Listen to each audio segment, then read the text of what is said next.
오늘 우리에게 주시는 하나님의 말씀은 사무엘상서 2장 6절부터 8절 말씀까지입니다. 사무엘상 2장 6절부터 8절 말씀.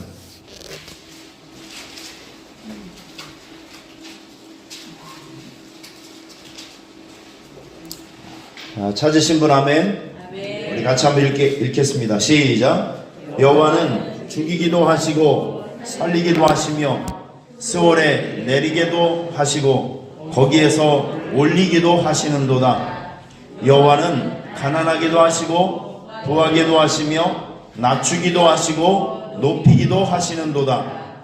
가난한 자를 진토에서 일으키시며 빈궁한 자를 거름더미에서 올리사 귀족들과 함께 앉게 하시며 영광의 자리를 차지하게 하시는도다. 땅의 기둥들은 여호와의 것이라. 여호와께서 세계를 그것들 위에 세우셨도다. 아멘. 한나의 위대한 감사. 오늘은 이 말씀을 가지고 한나의 위대한 감사를 배워보도록 하겠습니다. 오늘은 수요일이죠. 수요일 저녁에는 무슨 예배가 있죠? 수요 저녁 예배가 있습니다. 여러분께서 마음을 굳게 먹으시고 오늘은 내가 저녁에 수요 예배를 가야지 라고 생각을 하고 그 우선순위를 항상 무엇을 집중해야 될지, 내가 어떤 예배 또 어떤 일들을 해야 될지를 우선순위를 먼저 딱 정해놓고 하루의 일과를 시작하면 그 일을 할 수가 있게 됩니다. 제가 늘 강조하는 것이지만 우리 교회는 누가 만들어주는 것이 아니라 우리가 만드는 거예요. 동의하시는 분 아멘. 수준도 우리가 만드는 것이고 교회 체질도 전통도 우리가 만드는 것이고 할렐루야. 그래서 저는 우리 교회가 이 난국 어려운 시대에 수요 예배에 좀 많이 오셔서 하나님 앞에 엎드려 기도하는 예배자들이 좀 하나님 앞에 많이 세워지는 예배가 되었으면 너무 좋겠습니다. 할렐루야. 수요 예배 꼭 참여해 주시기를 부탁을 드리겠습니다. 자, 오늘 이 본문에 나오는 이 한나가 있어요. 한나. 이 한나는 남편이 엘가나, 자식이 없었습니다. 결혼을 했는데 자식이 없었어요. 그래서 이 자식을 얻고자 이 둘째 부인을 만나게 돼서 억지로 자녀를 얻게 되죠. 그런데 자녀가 생기면 집안이 좀 행복할 줄 알았더니 그 반대 현상이 나타나게 됩니다. 그 아들을 얻었던 둘째 부인 분인나가 한나를 굉장히 괴롭게 해요. 자존심을 상하게 하고. 그래서 아기가 생기면 모든 문제가 해결될 줄 알았더니 오히려 그것이 인생 최고의 악수가 되고 말게 됩니다. 저는 오늘 이 본문을 쭉 읽으면서 한 가지 제가 마음속에 깨달은 것이 하나가 있는데, 여러분 1장 6절 말씀 한번 보실래요? 1장 6절. 사무엘상 1장 6절. 자, 시작. 여호와께서 그에게 임신하지 못하게 하심으로 그의 적수인 분인나가 그를 심히 격분하게 하여 괴롭게 하더라. 자, 지금 보시면 한나가 아기를 낳지 못한 것은 하나님께서 어떤 숨겨진 의도를 가지고 임시적으로 한나에게 아기를 낳지 못했다는 것이죠. 여러분, 이런 부분이 우리가 인생을 살아가다 보면 이게 분명히 돼야 될 일들인데 자꾸 되지 않고 머뭇거리고 진행이 되지 않는 이 답답한 일들이 있을 때가 있단 말이죠. 여러분, 이것은 안 되는 것이 아니라 한번 따라해 보실래요? 섭리적 고난. 한나에게 딱 이게 있었던 거예요. 어떤 의도를 가지고 멈추게 하시는 것들, 어떤 목적을 가지고 하나님께서 안 되게 하시는 것들, 이런 것들을 만날 때 우리는 이 일을 통해서 하나님께서 내게 교훈해 주실 것이 있구나. 섭리적 고난이 있다니까요. 여러분들이 지금 겪고 있는 고난과 고통을 자세히 분석을 해보면 그것이 내 실수와 내 죄와 잘못된 선택 때문에 얻어진 결과일 수도 있고요. 그리고 징계적인 차원에서의 고난이 있을 수 있고, 오늘 본문에 나와 있는 한나처럼 섭리적 고난이 있을 수 있다는 것이죠. 사무엘을 얻는 과정을 보면 하나님께서는 단계를 거치게 하시고 어떤 과정을 통과하게 하셔서 한나에게 주신 이 사무엘은 보통 사람이 아니라 구약시대의 마지막 사사였고, 그리고 사사시대와 선지자 시대를 연결시켜 주었던 사사이면서도 동시에 선지자였던 사무엘이 한나를 통해서 낳게 하시는, 한나를 통해서 등장케 하시는 하나님의 섭리가, 숨은 의도가 있었단 말이죠. 네. 여러분, 성경에 나오는 그 인물 요셉이라는 사람을 가만히 보면 요셉이야말로 섭리적 고난이 있었던 사람이에요. 창세기 12장을 보면 하나님께서 고향을 75세 때 고향을 떠나게 하시죠. 그러면서 아브라함에게 약속해 주신 것 한 가지가 있습니다. 내가 너로 큰 민족을 이루고 내게 복을 주어 내 이름을 창대하게 하리니 너는 복이 될 것이다. 자, 이런 약속을 해 주십니다. 근데 하나님은 공수표를 빵빵 터뜨리시는 분이 아니에요. 하나님은 약속을 주시면 반드시 이루시는 분입니다. 단지 그 시기가 문제이고 타이밍이 문제이고 상황이 문제예요. 그런데 하나님께서는 그 약속을, 우리에게 주신 약속을 오늘도 굉장히 신실하게 지키고 있음을 우리는 믿어야 합니다. 할렐루야. 하나님께서 이 약속을 이루시기 위해서 너는 큰 민족을 이루어서 내게 복을 주어서 너를 창대하게 하겠다. 이 약속의 말씀을 이루시기 위해서 그 수많은 사람들 가운데 누구를 뽑냐면 요셉을 뽑게 됩니다. 요셉을 뽑아서 갑자기 인신매매를 당해서 그가 이집트로 노예로 팔려가게 되는데, 하필이면 수없이 많은 그 만남과 사람들 중에서 그가 보디발 장군 집에 노예로 팔려가게 됩니다. 그리고 억울한 누명을 써서 그가 감옥에 들어가는데, 거기는 보통 감옥이 아니라 정치범들, 그리고 수준 높은 사람들, 이 정치계에서 꽤나 힘께나 쓰는 사람들이 여러 가지 사연 때문에 오는 그런 특별한 감옥에 갇히게 됩니다. 거기서 누구를 만나냐면 자기를, 요셉을 바로 왕으로 이끌어 줄 수 있는 이 떡 맡은 관원장, 술 맡은 관원장을 그 감옥에서 만나게 되는 거죠. 그래서 이 떡 맡은 관원장을 통해서, 술 맡은 관원장을 통해서 그가 바로 왕이 꿈을 꿨는데 해몽을 하지 못하는 그때 그 사람의 추천을 받아서 바로 왕 앞에 서서 꿈을 멋지게 해석을 하죠. 그것 때문에 노예로 살고 있었고 죄수로 살고 있었던 요셉이 어느 날 갑자기 이집트의 총리가 됩니다. 뿐만 아니라 그것 때문에 요셉은 자기의 온 가족 식구들을 이집트 고센 땅에 머물게 해서 요셉을 시작으로 해서 거기서 무려 400년이 넘도록 이 어머니의 자궁과 같은 역할을 한 것이 바로 이집트에 살고 있었던 그 요셉 일가의 살고 있는 현장이었습니다. 결국 이집트로 이사를 왔던 요셉 일가와 그를 따라서 계속 이주를 했던 아브라함의 후손들이 그 땅에서 400년 동안을 머물면서 큰 민족을 이루어 하나님께서는 모세를 선택해서 그 어마어마한 대인구를 이동시켜서 가나안 땅에 정착을 해서 하나님의 섭리를 이루어가지 않습니까? 약속을 이루어가는 거예요. 여러분, 이런 모습을 보면서 오늘 여러분들에게 있는 삶에 있는 이 고난, 여기에 이 고난은 여러 가지 의미가 있는데 그 중에서도 어떤 하나님의 의도된 목적을 이루시기 위한 섭리적 고난이 있다는 것을 꼭 아셔야 합니다. 힘든 일이 있고 잘 풀리지 않는 일들이 있을 때 여러분, 이것은 우연한 것이 아니라 하나님께서 지금 그 일을 통해서 어떤 큰 일들을 이루어 가시는 한 과정입니다.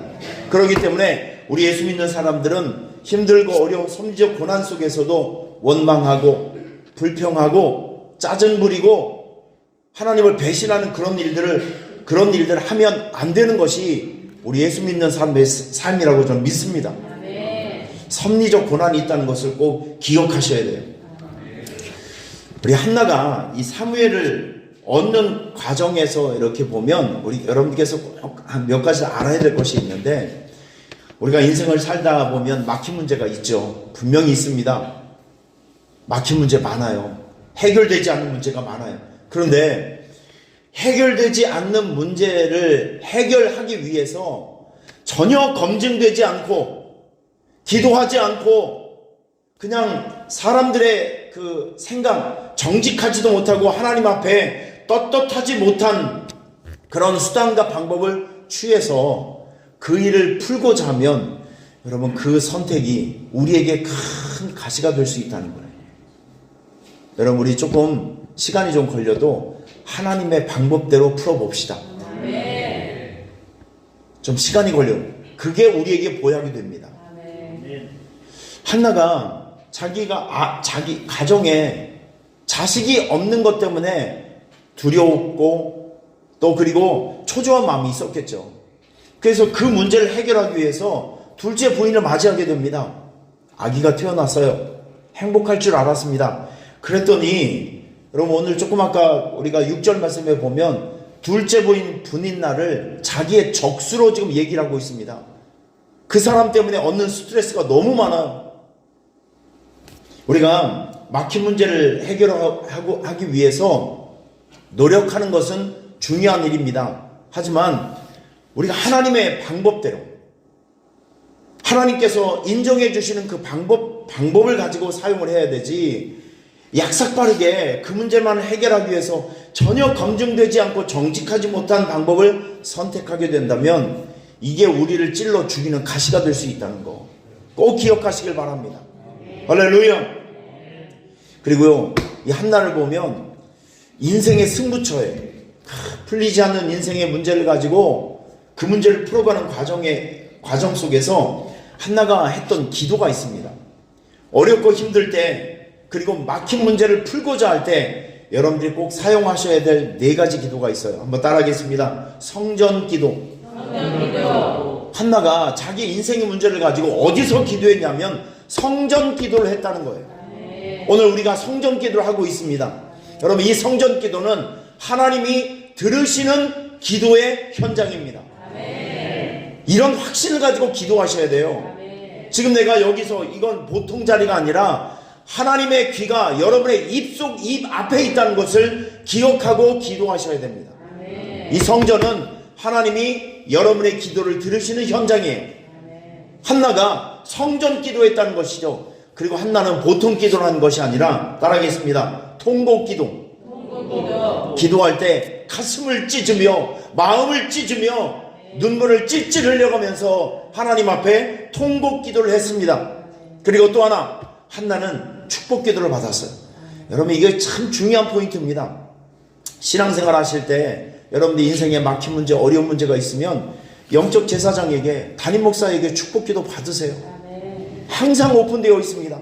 얼마 전에도 우리 집사님이 직장의 문제를 가지고 찾아왔어요. 참 심각한 상황이었습니다. 지금 들어가고 싶은 직장이 있는데 목사님 진짜 난관이 거기에 경쟁자들도 너무 많이 있고 자기가 준비한 것은 그렇게 훌륭하게 합격될 수 있는 상황이 아니에요. 하나님의 도우심이 필요합니다. 그 상황을 충분히 듣고 정말 땀을 찔찔 흘려가면서 기도를 했어요. 여러분 저에게는 이런 마음이 있어요. 우리 성도들이 아픈 마음을 가지고 기도를 받으러 와요. 그럼 기도해주면 끝나는 것이 아니라 내 마음이 자꾸 기억돼요. 밥을 먹을 때도 기억이 되고 운전을 할 때도 기억이 되고 일상을 진행할 때도 자꾸 기도 받으러 온 그분의 마음. 여러분 저에게로 찾아오는 그 과정이 쉬웠겠어요? 얼마나 안타까웠으면 얼마나 마음이 힘들었으면 지푸라기라도 하나 붙들고 싶은 그런 마음이 있기 때문에 찾아온 거 아니겠습니까? 그 마음이 읽혀지는 거예요. 그러면서 기도를 해주면서도 기도가 끝난 다음에서도 항상 이 목사의 위치가 어디냐면 성도와 하나님 사이의 중간에 있는 거예요. 그래서 하나님으로부터 받은 말씀을 여러분들에게도 전달해주고 그리고 여러분의 형편에 있는 것들을 하나님 앞에 알려드리는 저는 중매쟁입니다. 중매쟁이. 이렇게 분위기가 왜 이러지? 잘 듣고 있는 거예요? 여러분들이 설교를 너무 몰입해서 듣느라고 맞죠? 그게 예, 그렇게 이해하겠습니다. 순간 너무 조용해가지고 깜짝 놀랐어요. 저는 그런 위치에 있다고요. 그러니까 여러분들은 이 강대성에서 나오는 말씀을 유심히 잘 들으셔야 되고, 어렵고 힘든 일이 있다면 믿음을 가지고 찾아와서 기도받으세요. 이게 신앙생활이에요. 마음이 강팍하고 그리고 마음에 확신이 없는 사람은 절대 기도받지 못합니다. 참 안타까워요. 저는 항상 여기에 있어요. 그러니까 한나처럼 인생의 문제를 가지고 괴롭고 힘든 문제가 있으면 혼자만 끙끙거리지 말고 주변에 있는 사람들에게, 믿음의 선배들에게 기도도 받고, 앞으로 우리 장로님 되실 분들이 여기 있어요. 박천원 장로님, 이기동 장로님, 이상호 장로님, 이제 집사님으로 은퇴할 날이 얼마 남지 않았습니다.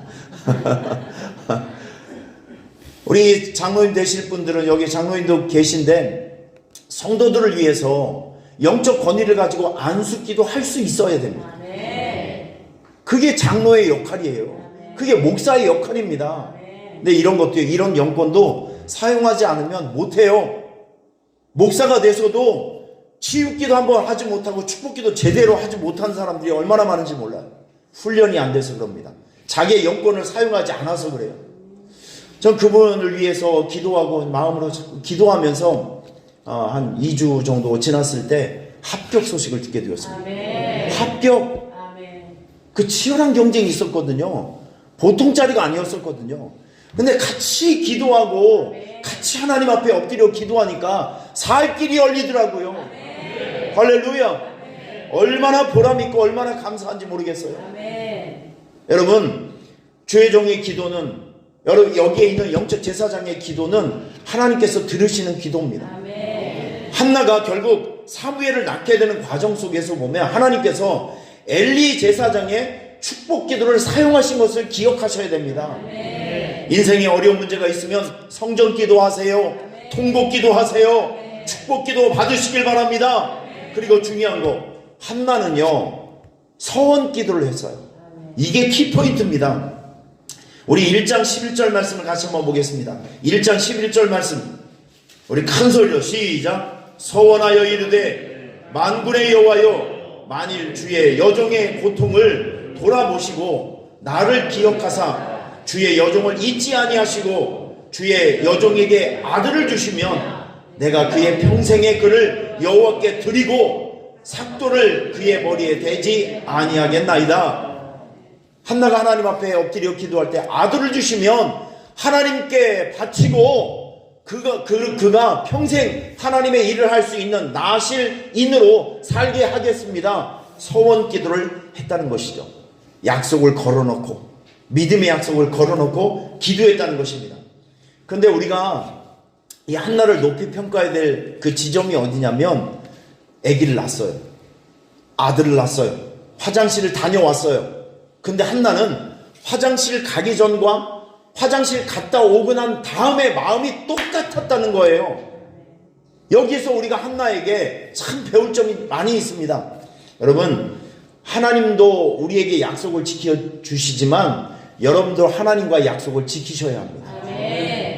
우리가 하나님의 자녀가 되면 기본적으로 우리가 해야 될 것들이 있잖아요. 우리 주일이면 교회 가서 예배 드려야 됩니다. 수요일이면 교회 가서 예배 드리는 날이에요. 새벽이면 교회 와서 예배 드리고 기도하면서 하루를 시작해야 됩니다. 하나님 앞 열심히 전도하고 선교하고 구제하고 나누고 돌보며 살아가는 거, 내가 소득을 올리면 11절 하나님 앞에 올려드리고, 여러분 이것들은 우리가 하나님의 자녀가 되었으면 당연히 우리가 하나님과의 관계에서 지켜야 될 약속이 있어요. 우리가 일방적으로 하나님, 내가 하나님의 자녀가 되었으니 당신이 우리에게 베풀어 주신 약속을 지켜달라고 이야기하기 이전에 우리가 하나님의 자녀가 되었으니까 우리가 하나님과의 약속, 우리가 꼭 지켜야 될 약속을 신사답게 젠틀하게 우리도 하나님과의 약속을 지키며 살아가야 됩니다. 여러분 이것이 정당한 신앙생활이라고 저는 생각이 돼요. 할렐루야. 우리가 하나님의 자녀로서 또 우리가 믿음을 가진 사람으로서 당연히 해야 될 성도의 의미를 신실하게 지키며 살아가는 여러분이 꼭 되시기를 축원합니다. 우리 여기 장로님 세 분 되실 분들 이제 서약도 하고 내가 이렇게 장로의 약속을 사명을 살겠습니다라고 서약했던 그 서약을 평생 지키며 살아가는 우리 세 분의 장로님이 되시기를 축원합니다. 약속을 지키는 사람. 한나가 약속을 지켰어요. 젖을 뗀 다음에 오늘 본문이 젖을 뗀 사무엘을 여호와께 드리며 성전에 이제 성전에 봉사할 사람으로 드리면서 그 현장에서 하나님께 고백했던 위대한 한나의 감사의 고백입니다. 여러분, 저는 이 한나의 고백을 참 여러 번 읽기도 하고, 근데 오늘 여러분들이 꼭 한 가지 키포인트를 가르쳐 드려야 될 말씀이 하나가 무엇이냐면, 한나는요, 지금 여기 오늘 본문을 보면 한나의 고백이 이렇습니다. 여호와는 죽이기도 하시고 살리기도 하시며 스올은 지옥입니다. 스올에 내리기도 하시고 거기에서 올리기도 하시는도다. 지금 보시면 이게 어디서 나오는 거죠? 이런 기도가 어디서 나오는 거죠? 한나의 자기의 체험. 아기를 낳기 이전엔 자기가 지옥 같은 마음이었어요. 하나님께서는 이렇게 사람을 죽이기도 하시고 살리기도 하시고 사람을 지옥에 떨어뜨리기도 하시고 그 지옥의 현장에서 끌어올리기도 하시고 7절 말씀 보세요. 시작. 여호와는 가난하게도 하시고 부하게도 하시며 낮추기도 하시고 높이기도 하시는도다. 지금 이게 한나의 어디에서 나오냐면 자기의 경험에서 나오는 거예요. 자기 신앙생활의 체험에서 나오는 거예요. 자, 그리고 여기 보면 참 기가 막힌 표현이 나옵니다. 하나님은 가난한 자를 진토, 여러분 이 진토가 뭐죠? 흙가루입니다. 흙가루, 먼지. 지금 이게 자기 자신을 지금 표현하고 있는 거예요. 자기가 아기가 없을 때, 그 분인 나에게 무시를 당하고 있을 때 자기 마음의 상태, 그 생활의 상태가 갈갈이 찢어져 버리고 흙먼지와 같이 아무런 존재감이 없는 비참하게 살고 있는 자기 자신, 그 사람을 일으켜서 빈궁한 자를 걸음더미에서 올리사 귀족들과 함께 앉게 하시며 영광의 자리를 차지하게 하시는도다. 할렐루야. 여러분 보세요. 한나는 지금 뭐를 얘기하고 있냐면 하나님께서 자기를 위해서 일하시는 흔적들을 공개적으로 칭찬을 하고 있는 거예요. 오늘 이 자리에 오신 여러분들에게 오늘 한 가지 꼭 권면해 드리고 싶은 것이 있어요. 오늘 기도하실 때 하나님께서 지금 여러분들 위해서 행하셨던 그 은혜, 도우심, 이런 것들을 낱낱이 기억해서 오늘 이 아침에 표현을 하세요. 표현을 하시면 하나님, 그때 내가 이런 상황이었었는데 하나님의 도우심으로 내가 이런 고비를 넘기게 되었습니다. 그래서 내 상황이 지금 이렇습니다. 내 마음의 상태가 이렇고 내 삶의 현장이 이렇습니다 라고 하나님께서 하시는 일들을 다 알려주시면서 하나님을 칭찬하시길 바랍니다. 이번에 우리 그 전도축제할 때 내가 감사한 것이 참 많이 있어요. 오늘 수요일날 저녁에도 그런 부분들을 여러분에게 쉐어링을 이제 할 텐데, 이번에 참 감사한 일들이 참 많이 있었습니다.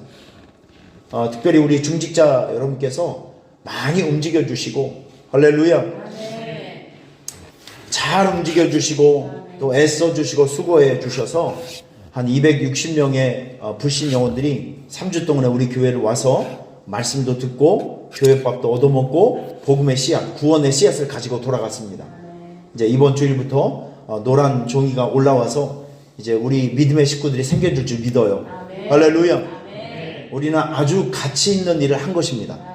하나님께서 기뻐하시는 일들을 한 거예요. 믿으시기를 축원합니다. 그런데 이번에 할 때 물론 우리 고영승 권사님이 여기 다 지휘하면서 일 갔다 와서 매일매일 출근하면서 보이지 않는 현장에서 수고하신 분들이 참 많이 있어요.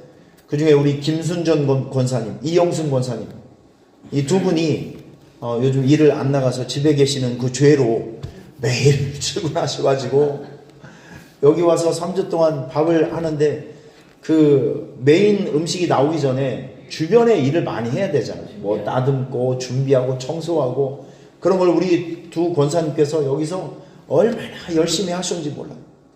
두 분의 특징이 있어요. 말이 없어요. 말을 시켜도 말을 안 해. 얼마나 말이 없던지 내가 말을 시켜도 말을 안 해. 변함이 없어요. 누가 알아주든지 알아주지 않든지 간에 누가 오라고 한 것도 아니고 본인들끼리 다 일머리가 있잖아요. 고건사님이 이거 해놓으면 분명히 다음 단계가 있는데 일머리를 아니까 와서 누가 뭘 하지 않았는데 와서 조용히 와서 조용히 있는 듯 없는 듯 언제 갔다 왔는지도 모르겠어 가지고 두 분이 와서 이렇게 열심히 일을 하시고 그 한 주 지나고 났더니 몸살이 났대. 또 얼마나 사부작 하면서 그래도 아픈 몸을 이끌고 파스를 붙이고 약을 먹어가면서도 여기 와서 열심히 일해서 그 노력의 대가로 우리가 설렁탕도 먹은 것이고 육개장도 먹은 거예요. 할렐루야. 여러분, 이거는 누구의 이름을 드러내는 것이 목적이 아니라 이렇게 누군가 수고했던 것을 알아주는 것이 기쁨이고 영광이고 도리입니다. 우리가 하나님 앞에 이 추수감사절을 우리가 준비하면서 우리가 해야 될 감사가 무엇이냐면 한나처럼 하나님께서 우리를 위해서 베풀어 주신 은혜를 기억하고 그리고 그 하나님께서 우리를 위해서 일해 주신 것들을 우리의 입을 통해서 그 은혜를 받은 당사자가 나잖아요. 동의하실 분 아멘. 그 하나님의 은혜를, 엄청난 은혜를, 혜택을 받은 게 우리잖아요. 나잖아요. 이런 것들을 우리 추수감사를 지내면서 이 특별 새벽 기도를 하면서 하나님, 내가 그 상황에 일했는데 하나님께서 어쩜 절묘한 타이밍에 그런 상황을 만들어 주시고 그런 도움을 주셔서 내가 이렇게 넘어가고 저렇게 넘어가서 내가 상황이 이렇게 변했고 그때 너무 고마웠습니다. 너무 감사합니다. 라고 하는 한나처럼 칭찬 감사가 있기를 축원합니다. 할렐루야. 그러면 하나님께서 그 감사를 들으시고 얼마나 기뻐하시겠습니까? 오늘 이 새벽에는 한나와 같이 칭찬 기도, 칭찬 감사 기도를 하는 오늘 이 아침이 되시기를 주님의 이름으로 축원합니다. 할렐루야.